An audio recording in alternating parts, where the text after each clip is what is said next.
أهلا وسهلا بيكم في فيديو جديد من كورس التسويق من الصفر. فيديو النهاردة هنتكلم فيه مع بعض عن الدعاية.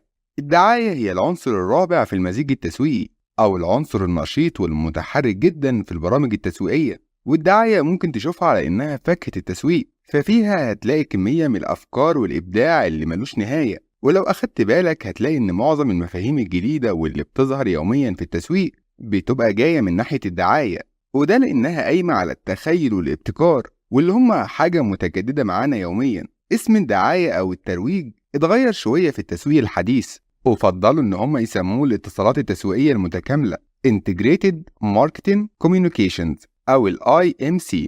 طيب ليه الاسم الجديد ده؟ زمان اللي كان بيحصل من الشركات إنها بتحب تعرف الناس إن في منتج، فتقوم عاملة إعلان ومنزلاه في أي جريدة أو برنامج في التلفزيون، واللي شاف الإعلان شافه، واللي ما شافوش ما شافوش، واللي اشترى المنتج اشتراه، واللي ما اشتراش ما اشتراهوش. وبكده كانت الشركات في وادي والناس في وادي تاني خالص. طبعا زمان كان التسويق ماشي بأسلوب غير علمي، لكن دلوقتي مع التطور الكبير اللي دخل عليه بقى الموضوع ماشي بدقة وبشكل علمي جدا. وعلشان كده ولضمان إن رسالتك الدعائية توصل بشكل صح جدا، بدأ علم النفس والتواصل يدخل في طريقنا علشان يعرفنا إزاي أصلا الرسالة. أي رسالة بتوصل، ولو قدرنا نوصل الرسالة صح، أو يعني بأكبر نسبة ممكنة من الصحة، هنضمن تفاعل إيجابي أكتر من المستهدفين بالمنتج. يبقى إحنا دلوقتي محتاجين نتكلم عن حاجتين قبل ما ندخل في الجد. نفصل الكلمة الجديدة ديت اللي هي الاتصالات التسويقية المتكاملة ونفهمها، وكمان نعرف إيه موضوع الرسالة الترويجية أو أي رسالة عموما، وإزاي بتنتقل بين الناس، وإزاي نضمن إنها هتوصل صح. دلوقتي هنتكلم عن الاتصالات التسويقية المتكاملة. محتاجين نبدأ نفصل المصطلح ده شوية. يعني إيه اتصالات أو برامج تواصل تسويقية؟ زمان زي ما قلنا كانت الشركات بترمي الإعلان في أي مكان عليه زحمة، الترافيك، وكانت بتستنى ردة فعل الناس في المحلات ومنافذ التوزيع والبيع. لكن دلوقتي بدأ الموضوع يختلف، والشركة بقت بتتفاعل مع المشترين أثناء الحملة نفسها، وبتستنى منك ردة فعل فيدباك مستمرة عن أداء الحملة، وبالتالي بتقدر تعدل وتغير في الحملة الترويجية علشان تناسب رد الفعل ده. وسهل الموضوع ده الانفجار التكنولوجي الرهيب اللي احنا بنشوفه حاليا. يعني مثلا الشركات دلوقتي بتصمم الموقع بتاعها بتقنية الويب بشكل تضمن فيه تفاعل أكبر بينها وبين الناس، وهتشوف تعليقاتهم وآرائهم علشان تعدل رسالتها على أساسها. وبقت الشركة تنزل فيديو للإعلان التلفزيوني مثلا على اليوتيوب علشان تشوف ردود الأفعال، وتقدر تحط الردود ديت في اعتبارها وهي بتعمل حملاتها الجاية. طيب إيه لازمة متكاملة Integrated؟ ده لأن البرامج الترويجية لازم تتم في تناغم وتوافق كبير جدا. فمثلا ما ينفعش تلاقي شركة بتعمل إعلان لمنتج موجه للشريحة الأعلى في المجتمع، السيجمنت A، وتلاقي رجال المبيعات نازلين يكلموا الناس ويوجه لهم رسالة ترويجية ما تناسبش الشريحة دي. كمان ما ينفعش الشركة تعتمد على عنصر من عناصر الترويج لوحده وتسيب باقي العناصر تكلم نفسها في كتب التسويق. فكل عنصر من عناصر الترويج الأساسية الأربعة ليه هدف معين بيحققه في الاستراتيجية الترويجية.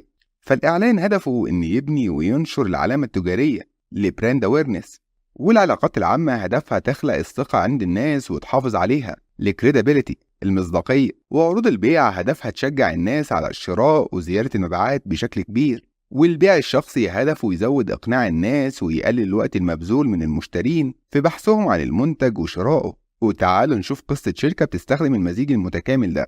وانت ماشي بعربيتك فوق الكوبري لاحظت إعلان كبير لشركة الملابس الجديدة. شدك الإعلان وشدك معاه أيقونة الفيسبوك الشهيرة اللي بتقولك روح شوف صفحة الشركة على الفيسبوك. لحد دلوقتي الشركة بتستخدم طريقة الإعلان الأدفرتايزر. أول ما روحت البيت دخلت على صفحة الشركة فلقيتها منزلة تصميمات كتير من منتجاتها الجديدة. اتفرجت عليهم وعجبك كام تصميم، وممكن طلبتهم أونلاين فجولك لحد باب البيت. دلوقتي الشركة بتستخدم طريقة تكميلية جديدة في مزيجها الترويجي، وهو التسويق الإلكتروني الإي ماركتين، وهو جزء من التسويق المباشر الدايركت ماركتين، اللي هو عنصر جديد من عناصر الترويج. لقيتهم كاتبين على صفحتهم عن حدث ضخم ليهم، ايفنت في مول تجاري، وقررت انك تروحه.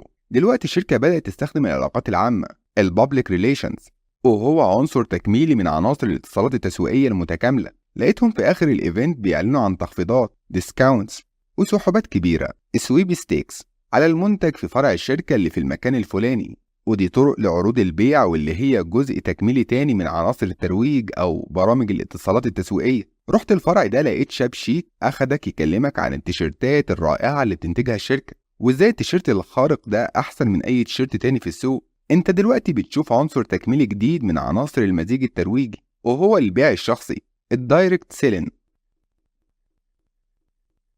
طيب إزاي الرسالة بتوصل؟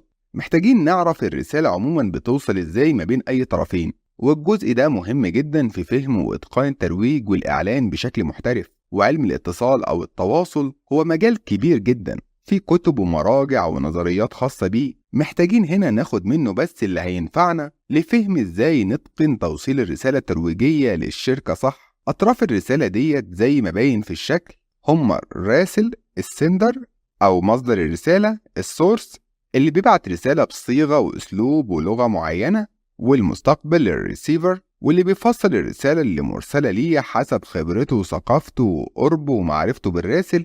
والرسالة ديت لازم يكون في وسيط بينقلها، ميديا. ممكن الوسيط ده يبقى الهوا نفسه، ممكن الوسيط ده يبقى جريدة أو تلفزيون أو تليفون أو أي وسيط هينقل الرسالة دي. أهم حاجتين محتاجين نتكلم عليهم هنا كتير هما الدايرتين اللي حوالين الراسل والمستقبل، وكمان مقدار الضوضاء أو الدوشة أو النويز اللي بتحصل في وقت إرسال الرسالة.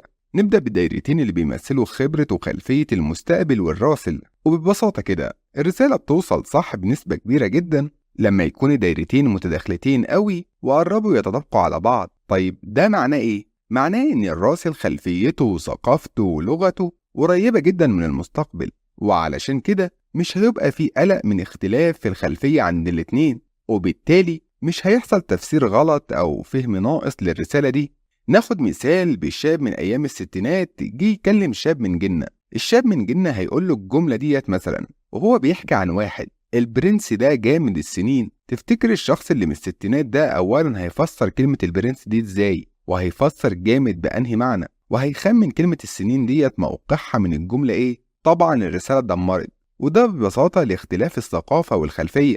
طيب لو واحد مهندس قعد مع واحد تسويق، المهندس خلفيته عملية وفنية جدا، لما يقعد مع واحد تسويق خلفيته إدارية وتخطيطية، تفتكروا نسبة كفاءة عملية التوصيل ديت هتبقى كام في المية؟ وقارن ما بين عملية تواصل تانية ما بين واحد تسويق وواحد إداري أو في مجال قريب من مجاله. علشان كده رسالتك الدعائية لما تحب توصلها لأي مجتمع لازم تشوف وتدرس خلفية المجتمع ده أيا كان كويس جدا قبل تطوير الرسالة. فلو المجتمع ده شبابي هتجيب شباب يطوروا الرسالة باللي يناسب مجتمع الشباب، ولو المجتمع ده رجال أعمال هتطور الرسالة بأسلوب يناسبهم، ولو المجتمع ده في الطبقة المتوسطة أو أقل من المتوسطة هتراسلهم بلغة يفهموها، وده علشان تضمن نجاح عملية التواصل بينكم وبالتالي الاستجابة لرسالتك بشكل إيجابي.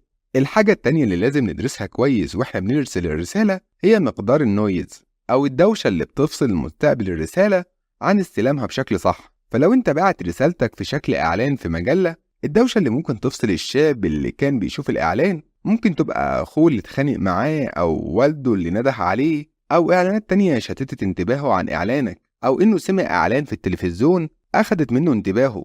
وكل ديت عوامل زحامية بتفصل مستقبل الرسالة وبتأثر على وصولها بشكل صح. حل موضوع الدوشة ده إنك تتعرف على المجتمع المستهدف من رسالتك بشكل أكبر علشان تفهم إيه هي مصادر الدوشة اللي ممكن تفصله وتحاول تتغلب عليها على قد ما تقدر، وكمان تحاول تختار الوسيط المناسب اللي هتنقل من خلاله رسالتك. أخيراً، علشان تعمل ترويج أو برنامج اتصالات تسويقية متكاملة محتاج تستخدم الأربع أدوات الرئيسية في الترويج، وهما الإعلان، الأدفيرتايزن، والعلاقات العامة، البابليك ريليشنز، وعروض البيع، السيلز بروموشنز، والبيع الشخصي، البيرسونال سيلين. وهم دول المزيج الدعائي، وممكن نضيف ليهم زي ما عمالقة التسويق ضافوا التسويق المباشر، الدايركت ماركتنج. وفي الفيديوهات الجاية هنشوف التسويق المباشر بالتفصيل بعد ما نخلص الأربع عناصر الرئيسية للدعاية. لحد هنا نكون انتهينا من الفيديو ده. ما تنساش لو عجبك الفيديو اعمل لايك لأن بجد ده اللي بيشجعنا نكمل، واشترك في القناة وفعل جرس التنبيهات علشان يوصلك إشعار أول ما ننزل فيديو جديد.